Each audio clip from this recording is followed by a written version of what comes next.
हमारी दिली इच्छा है कि आप प्रभु यीशु मसीह में उन्नति करने पाएं। और आज हम वचन से देखेंगे निर्गमन की पुस्तक उसका 3 अध्याय उसका पहला और दूसरा पद। जी। मूसा अपने ससुर यित्रो नामक मिद्यान के याजक की भेड़ बकरियों को चराता था और वो उन्हें जंगल की पश्चिमी ओर होरेब नामक परमेश्वर के पर्वत के पास ले गया। और परमेश्वर के दूत ने एक कटीली झाड़ी के बीच आग की लौ में उसको दर्शन दिया और उसने दृष्टि उठाकर देखा कि झाड़ी जल रही है पर भस्म नहीं होती। जी मेरे प्रिय, परमेश्वर चाहते थे कि ये मुलाकात, ये स्पेशल मुलाकात मूसा के साथ में सीनै पर्वत के ऊपर होने पाए, माउंट साइनाई के ऊपर, परमेश्वर के पर्वत के ऊपर होने पाए। और वे खूबसूरत बात को देखते हैं और वो ये कि जिस समय परमेश्वर मूसा को उस अपने पर्वत के ऊपर चाहते थे, मूसा उस पर्वत के ऊपर परमेश्वर से मुलाकात करने के लिए पहुंच जाता है। मूसा की जीवन की जो भी परिस्थितियां थी, जो भी हालात थे, और उसने उन परिस्थितियों ने, उन हालातों ने मूसा को पुश करके परमेश्वर के पर्वत के पास में उस स्पेशल मुलाकात के लिए पहुंचा दिया। मेरे प्रियो, मैं आपसे पूछना चाहता हूं कि क्या आपका मार्ग और परमेश्वर का मार्ग एक है? क्या जो कुछ आप चाहते हैं, क्या परमेश्वर भी वो चाहते हैं? और क्या जो कुछ परमेश्वर आपसे चाहते हैं, क्या आप भी वही चाहते हैं? क्या आपका मार्ग और परमेश्वर का मार्ग एक है या हम अलग अलग रास्तों पे चल रहे हैं? कई बार हम परमेश्वर के साथ चल रहे होते पर हमारे मार्ग अलग होते। हम परमेश्वर से कुछ और चाह रहे होते और परमेश्वर हमसे कुछ और चाह रहे होते। पर मैं खूबसूरत बात को देखते हैं कि जिस समय परमेश्वर मूसा को सीनै पर्वत के ऊपर चाहते थे, अपने पर्वत के ऊपर चाहते थे, हम देखते हैं मूसा जो है वो वहां पे पहुंच जाता है परमेश्वर से मुलाकात करने के लिए। He is being led by the Lord. वो परमेश्वर के द्वारा वहां पे पहुंचा दिया जाता है, अपने जीवन की परिस्थिति के द्वारा वहां पे पहुंचा दिया जाता है उस स्पेशल मुलाकात के लिए। कई बार हमारे मार्ग अलग होते, हम कुछ और चाह रहे होते और परमेश्वर कुछ और चाहते। परमेश्वर के प्लान्स हमारे लिए हमेशा से खूबसूरत थे, हमेशा से अच्छे थे, हमेशा से बेहतर थे, हमेशा से उत्तम थे और हमेशा से हमारी उन्नति के थे। लेकिन कई बार उन प्लान्स को अपनी जिंदगी में पूरा होते हुए नहीं देख पाते। इसलिए नहीं देख पाते क्योंकि हमारा मार्ग अलग होता है और परमेश्वर का मार्ग अलग होता है। परमेश्वर हमारे जीवन से कुछ और चाह रहे होते और हम कुछ और चाह रहे होते एंड परमेश्वर इंतजार करते रह जाते हैं और वो चीजें हमारे जीवन में पूरी नहीं हो पाती।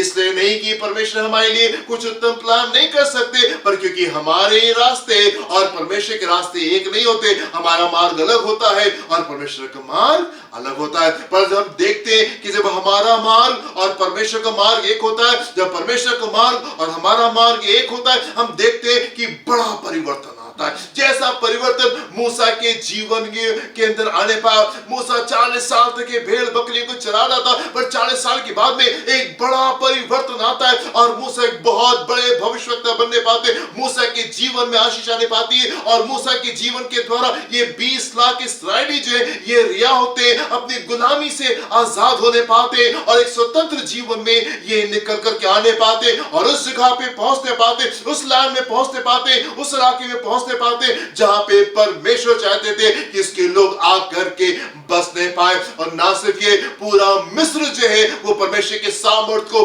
अनुभव करता है और ना सिर्फ पूरा मिस्र, बड़े सारे आसपास के इलाके के जो लोग होते वो परमेश्वर के सामर्थ्य को अनुभव करने पाते। ये परमेश्वर कैसा सामर्थ्य परमेश्वर है, कैसा सामर्थ्य परमेश्वर। जब आपके मार्ग और जब परमेश्वर के मार्ग एक होने पाते, हम खूबसूरत काम को और बड़े काम को और अद्भुत कार्य को हम वहां पे होते हुए देखते हैं।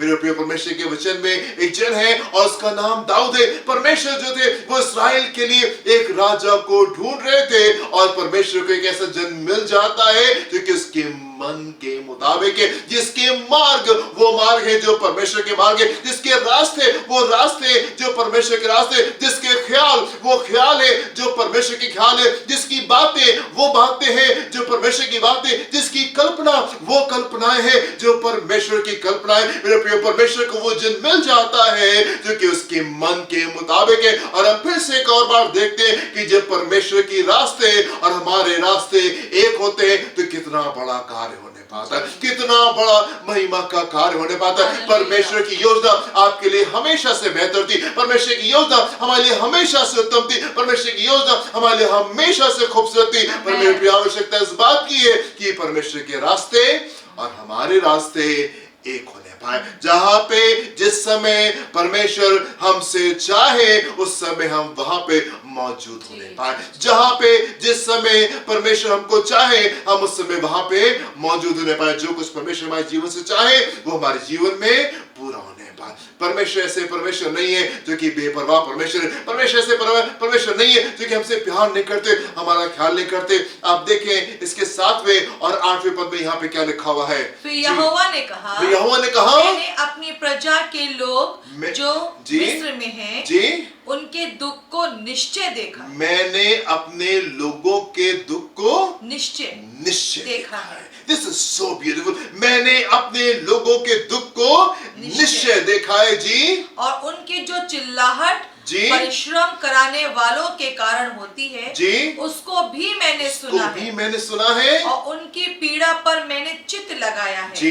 इसलिए अब मैं उतर आया हूँ कि उन्हें मिस्रियों के वश से छुड़ाऊं और उस देश से निकाल कर एक अच्छे और बड़े देश में जिसमें दूध और मधु की धाराएं बहती हैं, अर्थात कनानी, हित्ती, एमोरी, परिज्जी, हिब्बी और यबूसी लोगों के स्थान में पहुंचाऊं। परमेश्वर हमारा ख्याल रखने वाले और वो उत्तम योजना के साथ में आता है। परमेश्वर ने कहा मैं सिर्फ छुड़ाऊंगा ही नहीं, मैं सिर्फ गुलामी से बाहर नहीं निकालूंगा पर उत्तम जगह पे तुमको पहुंचा भी दूंगा। ना सिर्फ गुलामी से बाहर निकालूंगा पर उत्तम जगह पे पहुंचा भी दूंगा। परमेश्वर के प्लान्स आपके लिए, परमेश्वर की योजना आपके लिए कि ना सिर्फ आपके दुखों से, आपकी गुलामी से आपको बाहर निकाले पर उत्तम जगह पे आपको पहुंचा भी दे। उत्तम जगह पे, बेहतर जगह पे वो आपको पहुंचा भी दे। पर ये खूबसूरत काम मेरे प्रियो तब होने पाता है जब परमेश्वर के मार्ग और हमारे मार्ग एक होते हैं। जब परमेश्वर की सोच और हमारी सोच एक सी होती है, जब परमेश्वर की कल्पनाएं हमारी कल्पनाएं एक सी होती है, जब परमेश्वर के शब्द और हमारे शब्द एक से होते हैं, जब परमेश्वर के कार्य और हमारे कार्य एक से होते हैं, जब हम एक मार्ग के ऊपर आते हैं, जब हम एक मार्ग के ऊपर आते हैं तब एक खूबसूरत काम हमारे जीवन में होने पाता है। मेरे प्रिय अपने मार्ग को सीधा करें, आज परमेश्वर के साथ में लेकर के आए, अलग मार्ग को लेके मत जाए, अलग मार्ग को लेके मत जाए। परमेश्वर के मार्ग को आप अपनाने पाए, खूबसूरती, आनंद, शांति, उन्नति और अच्छी बातें आपका इंतजार कर रही हैं। God bless you my dear friends. हम लोग अपनी आंखों को बंद करेंगे, प्रार्थना करेंगे। धन्यवाद करते हैं पिता परमेश्वर, जबकि हम इस बात को पाते हैं कि आपके पास में हम सब के लिए विशेष योजनाएं हैं, विशेष कल्पनाएं हैं। प्रभु पिता, केवल आप हमको पाप से, हमारे दुष्ट के बंधनों से, हमारी बीमारियों से, हमारी मुसीबतों से केवल निकालते ही नहीं हैं, आप हमको और आगे ऊंचे स्तर पे लेके जाना चाहते हैं। पर पिता हम चाहते हम सब प्रियों की मदद करें कि हमारे जीने की जो चाल है, जो हमारी सोच है, जो हमारी बातें हैं, जो हमारा देखना है, वो आपके वचन के अनुसार, आपके अनुसार होने पाए। हम एक तरीके से चलने पाए ताकि जहां आप हमको लेके जाना चाहते हैं हम वहां पहुंच सके। मदद करें प्रभु जी, हम सब लोग समर्पण में आने पाए और आपके तरीके से चलने पाए। प्रार्थना को हम यीशु मसीह के नाम से मांगते हैं। आमेन, आमेन, आमेन। प्रभु आपको आशीष दे। God bless you। जय मसीह। जय मसीह की।